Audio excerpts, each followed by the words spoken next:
ইব্রাহিম আলাইহিস সালাম, জাতির পিতা ইব্রাহিম আলাইহিস সালাম কোরআন শরীফের ভিতরে এসেছে মিল্লাত আবিকুম ইব্রাহিম। তেনাকে উপাধি দেওয়া হয়েছিল তুমি জাতির পিতা ইব্রাহিম আলাইহিস সালাম। আমাদের পিতা তিনজন, প্রত্যেকটা মুসলিমের পিতা হচ্ছে তিনজন। জাতির পিতা হচ্ছে ইব্রাহিম আলাইহিস সালাম, আরেকজন হচ্ছে জন্মদাতা পিতা, আরেকজন হচ্ছে আদি পিতা আদম আলাইহিস সালাম। এই মোট তিনজন পিতা, তার ভিতর থেকে মিল্লাত আবিকুম ইব্রাহিম হযরত ইব্রাহিম আলাইহিস সালাম তিনি এমন একটা যুগে বসবাস করতেন যেই যুগে মূর্তি পূজার খুবই ব্যাপক প্রবণতা সৃষ্টি হতো, মূর্তি পূজার প্রচলিত ছিল বেশি। তো সেই যুগে লবরুদ ওই যুগের বাদশা ছিল। তো ইব্রাহিম আলাইহিস সালাম চিন্তা করতেন যে হ্যাঁ, এই জগতের ভিতরে, এই রাষ্ট্রের ভিতরে সকলে তো মূর্তি পূজা নিয়ে ব্যস্ত থাকে, তো মূর্তি তো কোনো কথাও বলে না, কিছুই করে না, এই মূর্তিকে সকলে কেন পূজা, এই মূর্তিকে কেন ভক্ষণ করে, এই মূর্তিকে সবাই কেন রব মানে। তো এই চিন্তা করতে থাকলেন।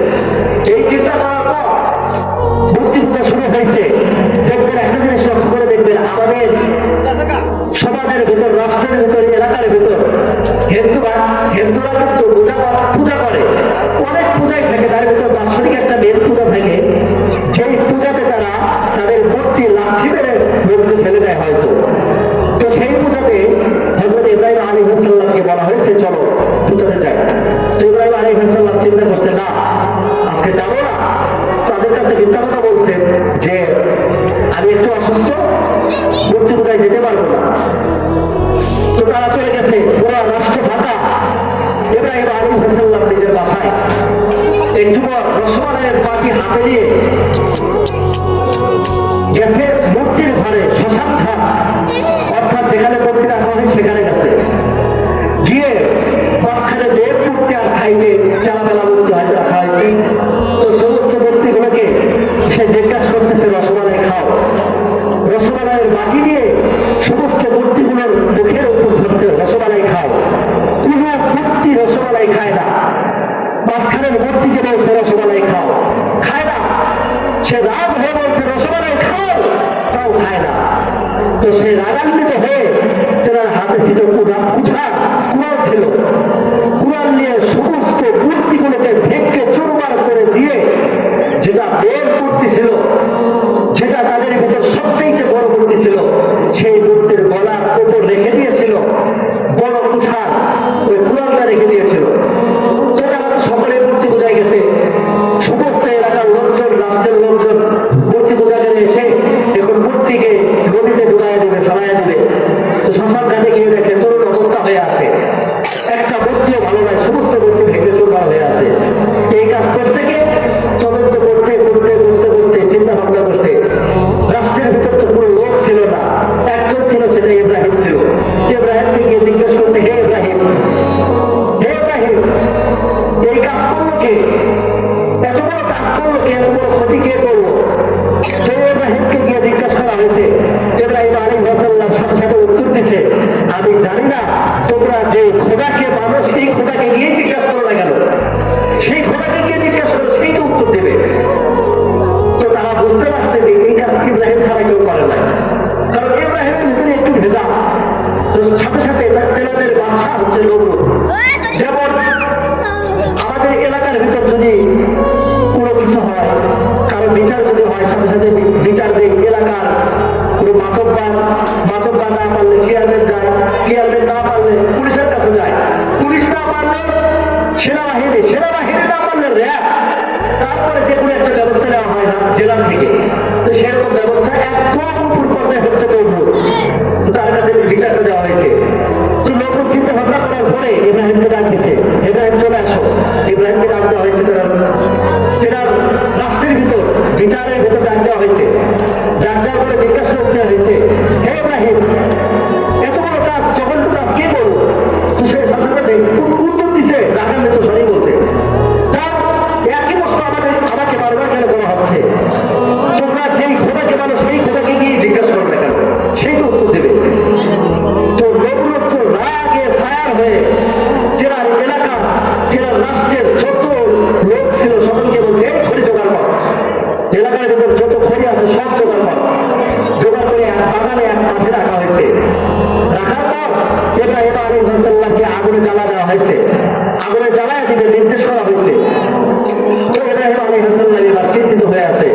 আমি যদি আগুনের ভিতরে পড়ে মারা যাই তো তখন কি হবে?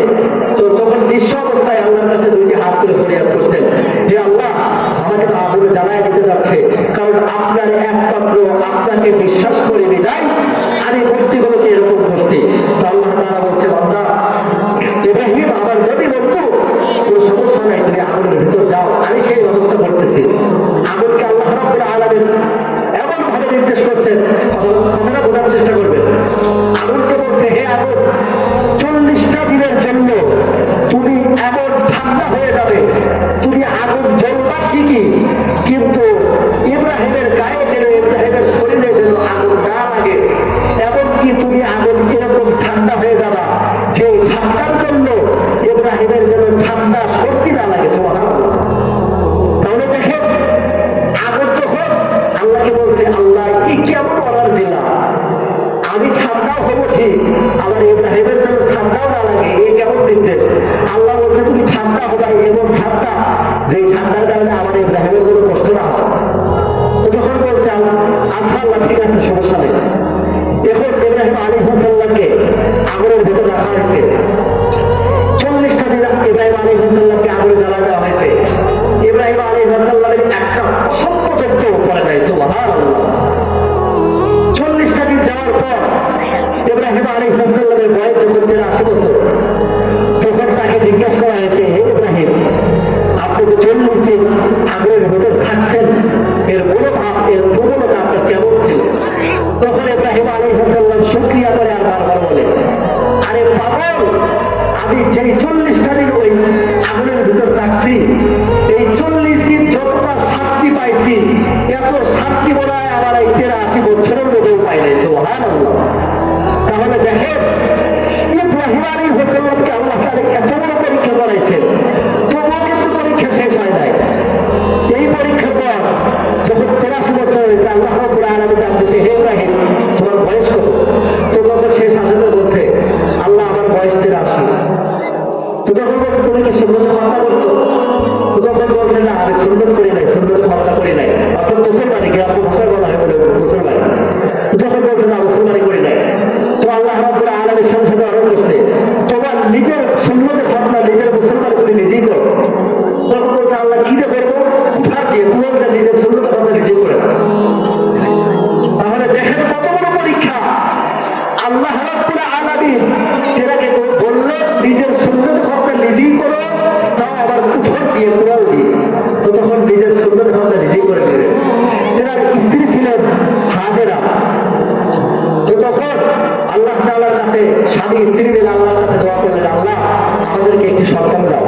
আল্লাহ রাব্বুল আলামিন তাদের দোয়া কবুল করে দিয়ে একটা সন্তান দিলেন। সেই সন্তানের নাম ছিল ইসমাঈল আলাইহিস সালাম।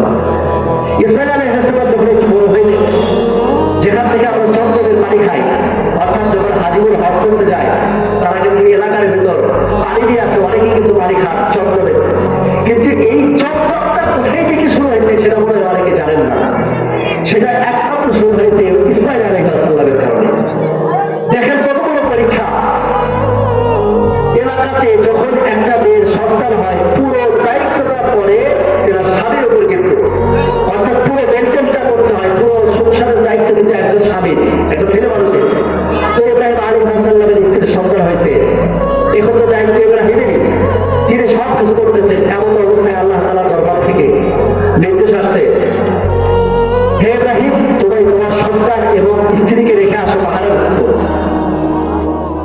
কিছুদিন পাহাড়ে রেখো। তবু ইব্রাহিম আলাইহিস সালাম মন খারাপ করে না করেন।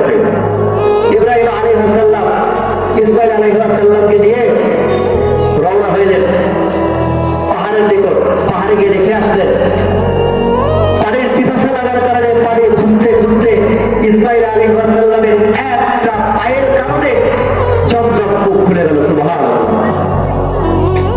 তারপরে ইব্রাহিম আলাইহিস সালামকে আবার নির্দেশ করা হইল, যখন ইসমাঈল আলাইহিস সালাম বড় হইল। দেখেন আমরা বছরে 2টা ঈদ পালন করি, রোজার ঈদ এবং কুরবানির ঈদ। কুরবানিটা কোথা থেকে আসলো, রোজাটা কোথায় থেকে আসলো?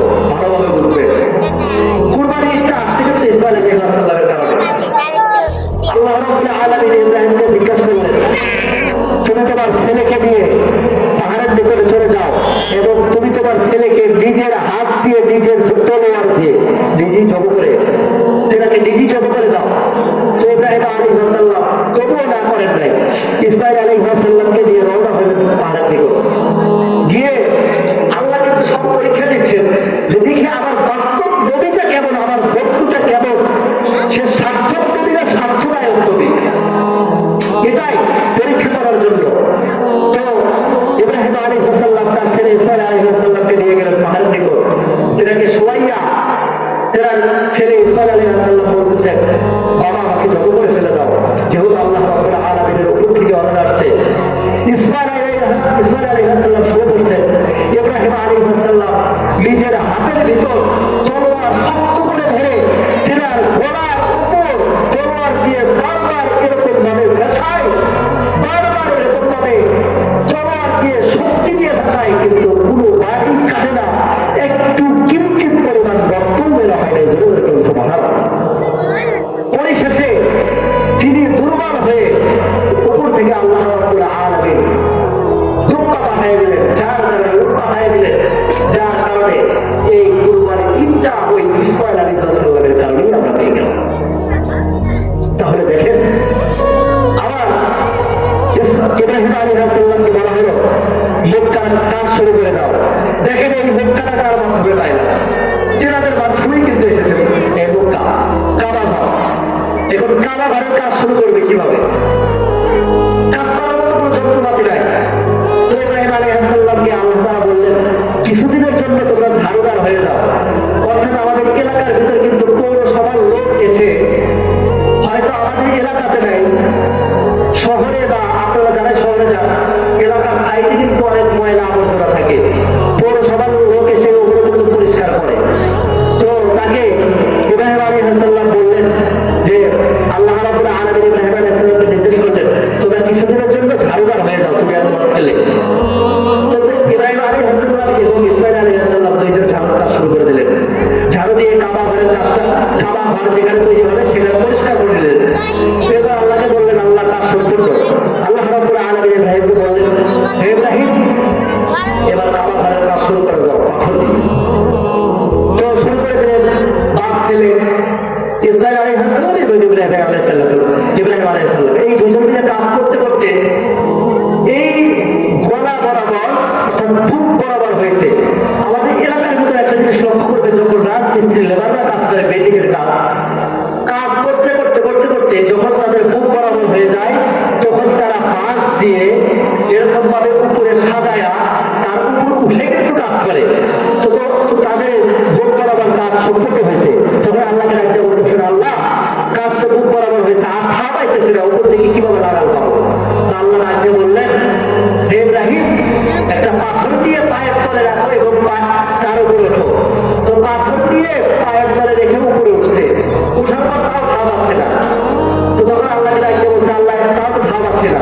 তো তখন বলছে একটু অপেক্ষা করো। তো একটু পরে সেই পাথর আল্লাহ তাআলা রহমতে উপরে উঠতে থাকে, যতটুকু উপরে ওঠে ততটুকু কাজ করে। একা একাই উপরে ওঠে, একা একাই নামে, একা একাই উপরে ওঠে, একা একাই নামে। এরকম ভাবেই কাবা ঘরের কাজ সম্পূর্ণ করবে। সেখানে কোনো লাগলো না পাইপ, সেখানে কোনো লাগলো না পাশ, একাটাই হয়ে গেল কাবা ঘর। তো ইব্রাহিম আলাইহিস সালাম তেনার জীবদ্দশায় 5টা দোয়া করে রেখে গেলেন আল্লাহর কাছে। দেখেন সেগুলো দোয়ার কৃতকার্য, সেগুলো দোয়ার ইব্রাহিম আলাইহিস সালাম যা যা বলছেন সেগুলোই বর্তমান আমাদের সমাজের ভিতরে বেশি চলতেছে, রাষ্ট্রের ভিতরে বেশি চলতেছে। ইব্রাহিম আলাইহিস সালাম তেনার জীবদ্দশায় বলে গিয়েছিলেন, আল্লাহ আমি আপনার কাছে 5টা দোয়া করতে চাই, এগুলো দোয়া আপনি আপনার বান্দাদেরকে একটু ছাড়াই বাছাই করে দিয়ে। তখন বলছে, হে ইব্রাহিম বলো কি দোয়া? তখন ইব্রাহিম আলাইহিস সালাম দোয়া করলেন।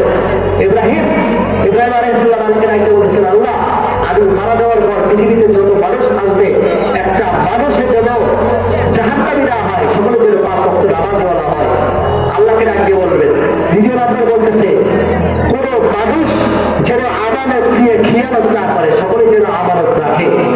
তৃতীয় নাম্বার দোয়া করলেন, আল্লাহ আমি যাওয়ার পর একজন নবী এমন নবীকে বানাইবা যে নবী পথ হারানোদেরকে দিনের পথে রাখবে, তেনার দোয়া করার সাথে সাথে আল্লাহ রাব্বুল আলামিন নির্ধারিত করে রাখলেন আমার আপনার নবী দুঃখী নবী হযরত মুহাম্মদ রাসূলুল্লাহ সাল্লাল্লাহু আলাইহি ওয়াসাল্লামকে।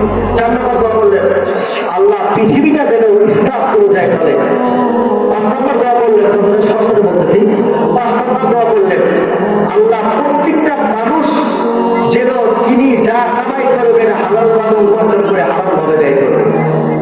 5টা দোয়া করার পর আল্লাহ তাআলা ডাকতে বললেন, হে ইব্রাহিম, তোমাকে আমি এত পরীক্ষা করলাম, তবু তো তুমি আমার কাছে কিছুই চাইলা না, নাফরমানিও করলা না, আর অসন্তুষ্ট হইলা না।